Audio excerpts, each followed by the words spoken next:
Vamos voltar a conversar aqui no estúdio com o coordenador do Centro de Apoio Operacional do Patrimônio Público, do Ministério Público do Estado, o promotor Leonardo Quintães. Doutor Leonardo, a gente estava falando aqui no segundo bloco do acompanhamento dessas contratações ditas por excepcional interesse público, feita pelos gestores, principalmente de prefeituras municipais, gestores de órgãos públicos, como Câmara, também como secretarias estaduais e municipais, a título de serviço temporário, mas que às vezes ultrapassam o limite da lei. Isso fica bem evidente em período eleitoral.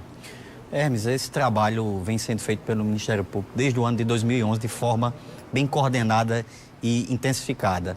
O Ministério Público, ele ajuizou diversas ações diretas de inconstitucionalidade contra leis locais que permitiam, leis dos municipais que permitiam esse tipo de contratação de forma indiscriminada. Porque a Constituição, ela autoriza a contratação temporária, mas em casos bem apertados, em casos bem específicos, em casos em que essa necessidade ela é realmente temporária e de excepcional interesse público. Não a contratação indiscriminada, como muitas vezes acontece. E desde então, o Ministério Público vem acompanhando muito de perto os casos de contratação, cobrando a realização de concurso público, e isso vem sendo um trabalho constante. Claro, nesse período eleitoral, como disse, desde o começo do ano, nós estamos monitorando isso junto com o Tribunal de Contas para que esse tipo de contratação não venha a interferir na eleição. O trabalho é para que a eleição ela ocorra de forma legítima, sem a influência tanto do poder político como do poder econômico. O Ministério Público já tem alguma constatação deste ano a respeito dessas contratações? Olha, esse trabalho ele é feito a nível do Centro de Apoio com o Tribunal de Contas, e essas informações chegando são repassadas às promotorias, né? No monitoramento até então não foi detectado situações anômalas de contratação, crescimentos anômalos que justificassem uma ação específica.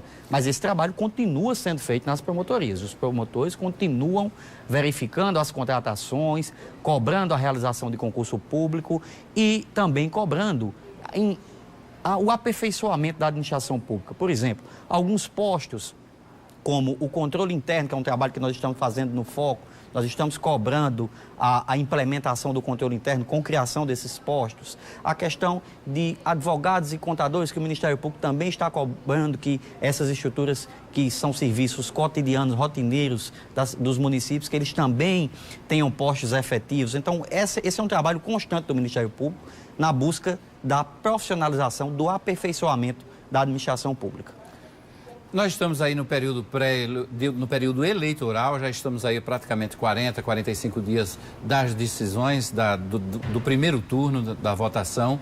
Como é que os promotores vêm recebendo, vão sendo treinados para o exercício nesse período? Houve recentemente, já houve nesse período, eu acredito que 2 encontros do Procurador Regional Eleitoral com os promotores eleitorais a fim de alinhar estratégias, e o último ocorreu há 2 semanas, onde o Procurador Regional Eleitoral teve esse contato mais próximo com os promotores, traçando estratégias, formas e métodos de atuação para que ele, que está aqui no comando do Ministério Público Eleitoral, tenha nos promotores que estão espalhados por todo o Estado o apoio necessário para que possa desenvolver as atividades e realizar a fiscalização da eleição.